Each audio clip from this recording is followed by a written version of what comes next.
Bapak Ibu teman-teman terkasih, selamat siang. Hari ini kita merayakan Hari Raya Kenaikan Tuhan. Prolognya adalah begini. Ketika kita punya cara pandang yang berbeda-beda, maka pasti akan mempunyai sudut pandang atau sikap yang berbeda-beda. Delalahnya kalau sudut pandangnya atau cara pandangnya itu tepat dan benar, beruntung. Yang berbeda hanya sekedar fisik belaka, tetapi tujuan akhirnya sama baik. Nah, kalau cara pandangnya ini sudah berbeda, maka pasti tindakannya pasti akan berbeda pula. Nah, maka hari ini sebetulnya kalau kita memandangnya salah, ketika Yesus naik ke surga, maka cara pandangnya adalah bahwa Yesus itu meninggalkanku di dunia ini seorang diri. Padahal sebetulnya Yesus itu diangkat ke surga. Maka temanya hari ini saya menulisnya Ia diangkat namun selalu mendekat. Temanya itu. Ia diangkat namun selalu mendekat. Ada 4 poin hari ini yang saya mau sampaikan. Semoga dipahami sebagai rangkaian refleksi kita dalam Hari Raya Kenaikan Tuhan hari ini. Poin yang pertama, Bapak Ibu teman-teman, dalam percakapan sehari-hari yang dipengaruhi oleh budaya Tionghoa, dan Cirebon 60% itu Tionghoa gitu ya. Kadang-kadang orang memakai sebutan yang namanya hopeng atau ciong. Betul? Betul gak? Saya salah nanti nih. Hopeng atau ciong. Dan hopeng dan ciong itu untuk melukiskan yang namanya sebuah relasi. Nah, tentu saja istilah ini itu sudah jauh bergeser sebetulnya. Bergeser dari akar katanya dan disesuaikan dengan konteks yang seringkali dalam sehari-hari adalah konteks yang sangat-sangat informal, tidak formal. Misalnya 2 orang yang sangat akur disebut sebagai hopeng karena cenderung berteman baik. Sebaliknya, 2 orang yang tiap kali bertemu itu kayak anjing sama kucing gitu ya, sering bertengkar disebut ciong karena cenderung tidak bisa cocok atau tidak punya relasi frekuensi yang satu sama lain. Itu yang sering terjadi kan. Jadi definisi secara gampangnya adalah kalau bertemu itu cocok disebut hopeng, disebut kalau tidak cocok disebut ciong. Padahal kita kalau sering bertemu tuh seringkali saya merasa dalam refleks saya tidak semua orang itu saya suka, walaupun orang tersebut tidak melakukan apapun kepada diri saya.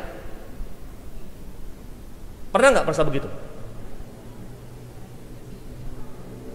Saya ketemu nih dengan Pak Simon, nggak cocok aja udah. Dia nggak pernah berbuat salah sama saya, nggak pernah maki-maki saya, nggak pernah berbuat jelek sama saya, tapi saya nggak cocok aja. Apakah disebut ciong? Nggak juga. Kadang-kadang kalau kita mau merefleksikan lebih jauh, relasi kita tuh sebetulnya relasi yang ditentukan dengan frekuensi yang sama. Maka radio itu kan kalau Anda mau mendengarkan radio yang Anda suka, Anda harus memutar sampai frekuensinya itu sama. Baru Anda menemukan sesuatu yang nyaman untuk didengar. Walaupun cuma 0,5 aja frekuensi akan kresek-kresek gitu ya. Nggak menarik. Nah, itu yang terjadi. Meskipun demikian sebetulnya pengertian kedua ini sama sekali tidak bernuansa negatif. Nah, ini saya tekankan lagi nih. Sebetulnya 2 pengertian tersebut tidak bernuansa negatif. Kendati pun nampaknya sering bertengkar dan tidak cocok, mereka tidak pernah sungguh-sungguh bermusuhan. Bahkan relasi mereka masih terus diwarnai dengan canda tawa yang sungguh menyenangkan. Itu pengertiannya. Tidak cocok tapi tetap mampu menikmati relasi persaudaraan yang hidup. Maka filosofi cocok dan tidak cocoknya relasi seperti itu dapat menggugah sebetulnya dalam pemerenungan kita yang hidup di sebuah masyarakat yang kompleks, yang sangat majemuk. Orang-orang di sekitar kita kadang-kadang terlalu serius dengan yang namanya menilai sebuah relasi. Maka ketika perkataannya baik atau tidak baik atau bersikap atau bersifat moralistis gitu ya, makin sering dituturkan, makin sering diutarakan, biasanya orang sudah menilai dengan bahasa hitam dan putih. Itu yang sering kali. Maka ada cap buruk, cap baik. Semakin banyak terus-menerus dituturkan tentang hal-hal yang berbau moralistis, itu orang akan cenderung langsung membuat sebuah klasifikasi menilai hitam atau putih, baik atau jahat. Mungkin kita menyadari, mungkin ya, kalau Anda melek sedikit, bahwa banyak sekali di akhir-akhir ini tuh perselisihan di antara atau sekitar kita semakin sulit didamaikan. Contoh baru-baru ini di Cirebon lah ya, ada satu lingkungan yang ternyata tidak boleh di demo, tidak boleh pertemuan lagi lingkungan, dan itu menjadi rame sampai ke RT, ke RW, kelurahan, dengan karena alasan tidak boleh untuk latihan kur, dan tidak ketemu titik temunya, belum ketemu, bukan tidak ketemu, belum ketemu, dan semakin sulit dan semakin situasinya akhir-akhir ini tuh menjadi situasi yang sulit didamaikan. Bahkan saya melihat kehidupan beriman pun berada dalam wilayah yang tidak selalu bersih dari konflik. Bahkan situasinya mungkin lebih buruk lagi. Betul nggak? Saya menemukan ternyata tidak hanya dalam situasi eksternal, bahkan internal pun dalam hidup beriman pun kita menemukan situasi yang lebih buruk. Sebab bisa saja menyebut nama Tuhan dan membenarkan diri dengan ayat-ayat kitab suci. Ini yang terjadi, poin pertama. Poin yang kedua, dalam Injilnya Matius hari ini ternyata tidak melukiskan bagaimana Yesus itu terangkat ke surga setelah ia bangkit. Tidak ada. Dalam Injil Matius yang pendek tadi itu tidak dilukiskan tentang bagaimana Yesus terangkat ke surga. Meskipun menyukai gambaran tentang gunung dan bukit, Matius sebetulnya hari ini mau menekankan justru bahwa Yesus itu berinisiatif untuk mendekati para murid. Dan kebangkitannya adalah kenaikannya sekaligus juga kembalinya kepada Bapa di surga. Maka kita lihat dalam poin kedua, keraguan para murid setelah kebangkitan adalah salah satu problem yang sebetulnya Anda akan menikmati di akhir Injil Matius. Dan ia menunjukkan penyelesaiannya yang menarik. Mengapa saya bilang menarik? Kepergian Yesus tidak berarti bahwa ia meninggalkan murid-muridnya dilukiskan, tetapi bahwa kini ia akan selalu dekat di hati mereka. Maka disebut, dan ketahuilah, aku bersamamu senantiasa sampai kepada akhir zaman. Sebuah kesimpulan, sebuah penjelasan yang menarik sekaligus juga perkataannya itu melegakan. Kata-kata yang menjamin penyertaan Yesus itu ditempatkan dalam pengutusan terhadap para murid yang juga kita alami hari ini. Pergilah, jadikanlah semua bangsa itu murid-muridku. Dan dengan begitu Yesus tidak pernah bermaksud mengutus kita para murid untuk pergi melakukan perintahnya sementara ia dengan berpangku tangan kembali kepada Bapaknya. Tidak begitu. Mengapa? Karena ia yang disebut adalah Immanuel, Allah menyertai kita. Tidak mau mengangkat diri sendiri ke surga, melainkan hendak membawa semua bangsa pada keselamatan bersamanya. Aku bersamamu adalah kata-kata yang mengangkat semua muridnya, bahkan kita semua dalam iman ke dalam rencana keselamatan Allah. Maka tema tadi kan ia diangkat namun selalu mendekat. Itu poin kedua. Poin ketiga, Bapak Ibu teman-teman, ternyata saya menemukan pelayanan yang kita lakukan dalam hidup menggereja tidak selalu disertai dengan kesadaran bahwa Tuhan menyertai kita. Ternyata, saya ulangi ya, ternyata pelayanan yang dilakukan dalam kehidupan menggereja kita tidak selalu disertai dengan sebuah kesadaran bahwa Tuhan itu menyertai kita. Mengapa? Kenyataannya dalam pelayanan berkali-kali kita mengalami yang namanya konflik, baik dengan pribadi maupun dengan kelompok-kelompok. Betul nggak? Supaya saya nggak ngomong kosong hari ini. Anda mengalami itu? Tidak. Puji Tuhan. Kalau mengalami berarti, kalau diam berarti benar. Ternyata saya menemukan itu, bahwa dalam pelayanan kita hari ini, Anda semua yang sering bercokol di gereja ini, ternyata seringkali lupa akan sebuah kesadaran bahwa Tuhan menyertai kita. Maka ada banyak konflik pribadi maupun dengan kelompok. Dan namun cenderung juga membiarkannya. Mengapa saya bilang membiarkannya? Ada banyak yang tidak selesai. Sebagian orang itu menyangka bahwa pelayanan sebagai murid Kristus adalah perkara tanda kutip bertahan. Semoga Anda yang mengalami ini lebih masuk ya dalam refleksi ini. Ternyata sebagian orang menyangka bahwa pelayanan sebagai murid Kristus adalah perkara bertahan. Mengapa?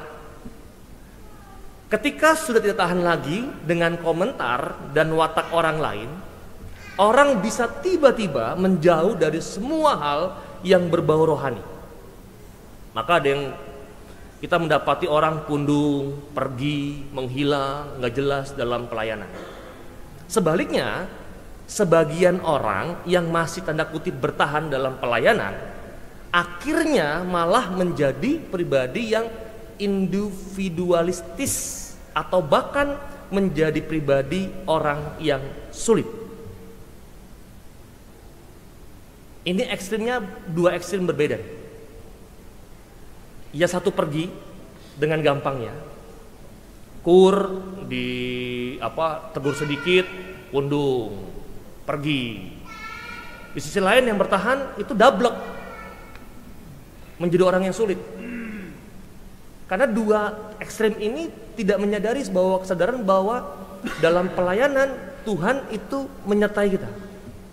Dan kehidupan beriman semacam ini ternyata tidak menarik. Dan mungkin sudah kehilangan keutamaan utamanya. Kekuatan utamanya adalah penyertaan Yesus sendiri. Maka para pelayan hari ini menyadarilah, tanyakanlah kepada diri Anda sendiri. Dan Anda semua yang sebagai pelayan Tuhan. Gesekan, tarikan itu terus-menerus terjadi. Maka pertanyaannya, bisakah Romo pelayanan kita itu terjadi tanpa penyertaan Tuhan? Jawabannya, bisa. Bisakah? Bisa. Kita bisa menjalankan program-program pelayanan kita, tapi sekaligus tidak sadar apakah Tuhan itu masih bersama kita atau tidak.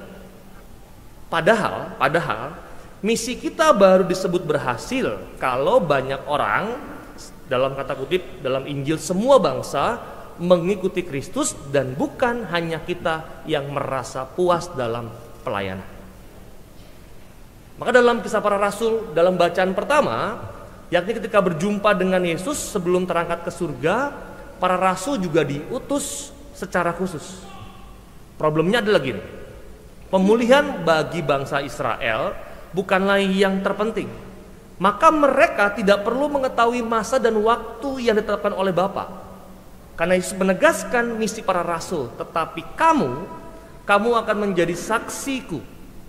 Itu bukan agenda pribadimu, bukan agenda pribadiku, bukan agenda kelompokmu, bukan menjadi agenda kelompokku, melainkan rencana Tuhan bagi semua orang. Sampai ke ujung bumi harus menjadi misi utama mereka. Dan Yesus, ingatlah, selalu ingin membawa serta semua orang yang kini mulia ingin tetap dekat dengan para saksinya. Kalau begitu, pelayanan tidak boleh menjadi ajang persaingan. Dan kita mesti mohon agar roh Tuhan menyertai kita untuk bekerja sama sebagai seorang pelayan atau saksi. Poin keempat, terakhir, hari raya ini, penaikan Tuhan, sebetulnya kita diingatkan akan pengutusan Yesus kepada para muridnya dan juga kita. Kesaksian bersama iman kita kepada dunia jauh lebih penting daripada perkara cocok atau tidak cocoknya relasi kita satu sama lain. Saya ulangi lagi, hari ini, hari raya kenaikan Tuhan, mengingatkan kita para muridnya kepada pengutusan Yesus kepada kita, bahwa kesaksian bersama iman itu bukan perkara cocok atau tidak cocok relasi kita dengan satu sama lain. Bukan itu. Maka kedewasaan hidup menjadi seorang murid ditekankan di sini. Anda dengan mudah kalau nggak suka pergi. Anda gampang ngomongin orang kalau tidak cocok atau sefrekuensi sama Anda. Bukan itu. Kesaksian utama itu yang mesti harus diungkapkan kepada banyak orang. Dan Yesus menegaskan bahwa penyertaannya setelah bangkit adalah juga tujuan kehadirannya di dunia ini sebagai Immanuel, Allah beserta kita. Makanya akhirnya Bapak Ibu teman-teman kita yang menerima misi Yesus hari ini itu perlu belajar mementingkan kesaksian-kesaksian yang nyata yang akan menggerakkan makin banyak orang untuk menjadi murid Kristus.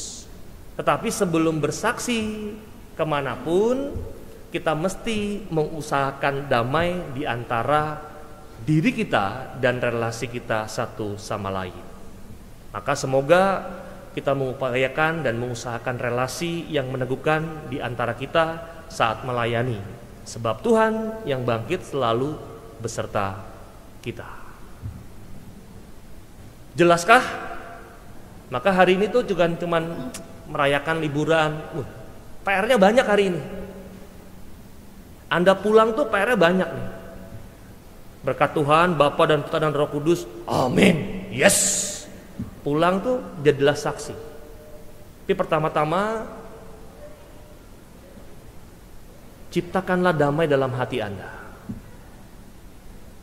Kalau tidak ada itu, segala bentuk pelayanan, segala bentuk hal fisik yang keluar itu pasti tidak berbau damai, bahkan sebaliknya. Maka Bapak Ibu teman-teman ingatlah salah satu cara paling gampang untuk menilai orang lain adalah apa yang dia keluarkan dalam hidupnya. Maka kan tidak mungkin ada istilah yang mengatakan bahwa kita tidak mungkin bisa memberikan sesuatu apa yang tidak kita miliki. Maka apa yang Anda berikan dalam hidup sehari-hari sebetulnya adalah ungkapan apa yang ada dalam diri Anda. Maka yang kedua, sebagai perjuangan Anda, jangan pernah membenci dan belajarlah untuk mencintai orang-orang yang seperti itu. Karena apa? Karena memang isinya orang tersebut adalah orang yang butuh dikasihani, bukan malah dibenci dan menambahkan luka orang sudah terluka. Maka cintailah orang yang membenci Anda. Itu kan sebetulnya sebuah kalimat firman Tuhan yang sebetulnya nyata, sangat nyata. Semakin Anda punya empati sedikit dalam hidup Anda, sebetulnya Anda diajak untuk sampai ke sebuah kedewasaan iman yang luar biasa. Maka hari ini berjuang. Kalau ada orang yang fitnah Anda, maki-maki Anda sebagai para perutusan, fungsinya bukan membalas itu. Itu kayak anak kecil aja. Fungsinya adalah memahami bahwa ternyata orang tersebut itu masih butuh banyak untuk dipahami dan dikasihani. Begitu? Maka kalau para imam tuh difitnah, dihina, kami mah selau. Kenapa? Kami semakin paham tentang kualitas para domba-domba yang kami layani. Selamat merayakan Hari Raya Kenakan Tuhan. Selamat menjadi saksi yang membawa damai. Semoga hari ini semakin menguatkan Anda untuk menjadi saksi yang betul-betul membawa damai bagi banyak orang. Kita sejenak, kita mohon rahmat Allah supaya hari ini dalam Hari Raya Kenakan Tuhan kita sungguh dikuatkan, dipulihkan dari pengalaman-pengalaman luka, sehingga kasih yang Tuhan begitu berikan secara gratis kepada kita memberikan juga pengalaman-pengalaman sukacita, pengalaman damai. Dan itu pula yang mau kita bagikan sebagai saksi-saksi Tuhan di zaman sekarang.